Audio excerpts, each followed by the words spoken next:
Morning, gang. Happy Wednesday. Hope you all had fun on the live stream last night. It was nice to be back. It's, of course, nice to be back here. So I want to talk about one this morning that was kind of inevitable, and starting to see it already, which is kind of surprising. And I'll give you this as a backdrop, okay? We've all watched movies or know of stories, hell, potentially somebody may know of people that, I need to change my identification or I need to get identification. And, you see the Jason Bourne movies or whatever where he's got, 15 different passports.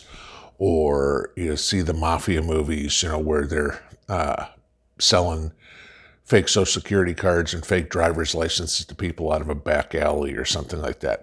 I mean, you know damn well that a bunch of illegals have done that as well, because that's, for the most part, how they wind up getting a job. They got a fake Social Security number, which is, the whole point of E-Verify, which, of course, is,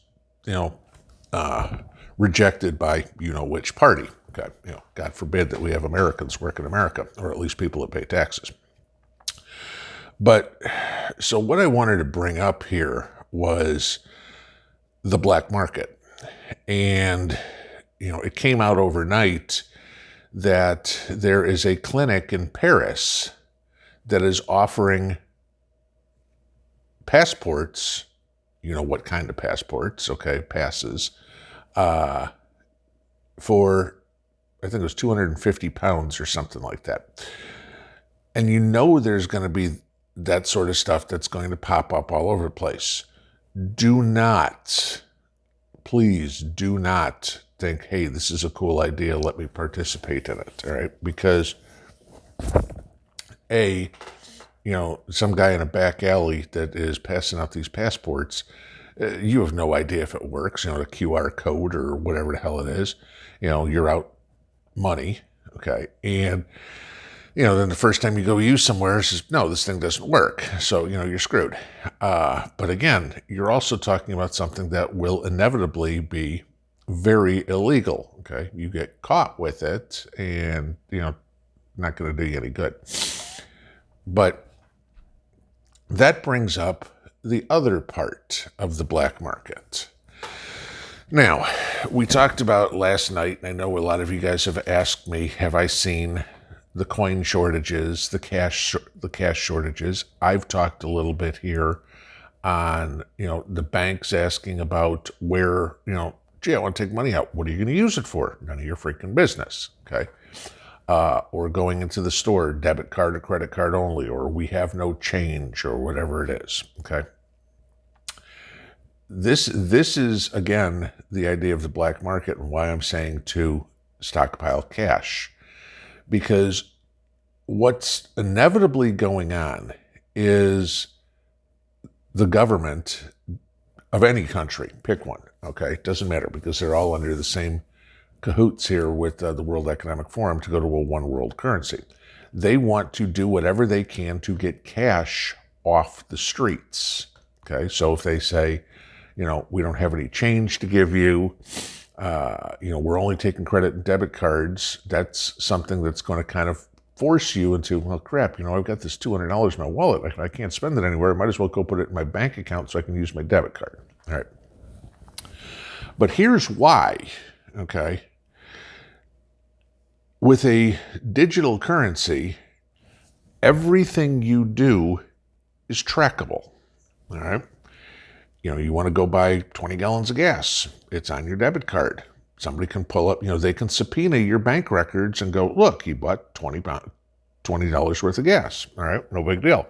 But if you go buy $20 worth of gas and pay with a $20 bill, the only record of it is the receipt that the cash register rings up, which chances are you're not keeping, and then whatever receipt, that the store keeps, on its register. And then they've got to match it up to a videotape if, of course, there are cameras and the cameras are working or whatever it would be. So they can't tell. God forbid, it will certainly stop private transactions. You want to go to a garage sale, Okay, unless somebody's got that little square thing that they put on their phone. Most garage sales are cash only. Okay,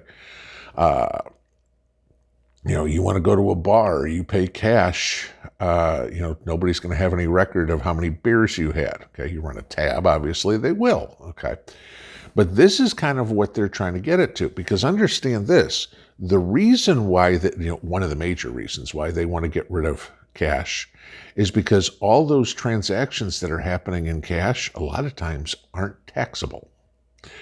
And they need to come up with some way to garner more money. So, the person at the garage sale is not selling, charging you sales tax.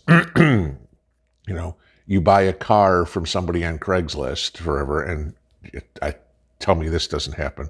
You pay $10,000 cash to the guy who's selling the car, and when you go to the DMV, you told him you paid $5,000 for it, so your taxes are less. Okay, that's exactly what they're doing. Okay, so if they can take the cash out of circulation, the only way that you can pay for your product is with digital currency. So again, that also completely eliminates, as I said at the beginning, the possibility of a black market. Now, as much as we like to think we're smarter than they are, trust me, they're pretty smart over on the other side. They already know that there's going to be a black market for stuff, all right? But that brings it down to the point where the only option is going to be is barter, all right? And now we go back into, medieval times, Stone Age times, if you will. Because if SHTF is around and somebody wants to buy 3 tomatoes from me, what are my options? Well, if there is no cash, they have to pay with a digital currency. Well, I don't want to give anybody, a record that I sold somebody 3 tomatoes, hypothetically, or whatever. So if there's nothing to give me in the way of a currency, or nothing that I will accept in the way of a currency, then it comes down to barter. So what's the guy going to give me? Okay, this is where we get into it. So, you go back even only, 160, 170 years, back in the 1800s, a lot of things were on the barter system. I mean, I've given you guys a story of why a shot of whiskey is called a shot of whiskey before. It's because you traded 1 bullet for an ounce of whiskey, 1 shot. Okay.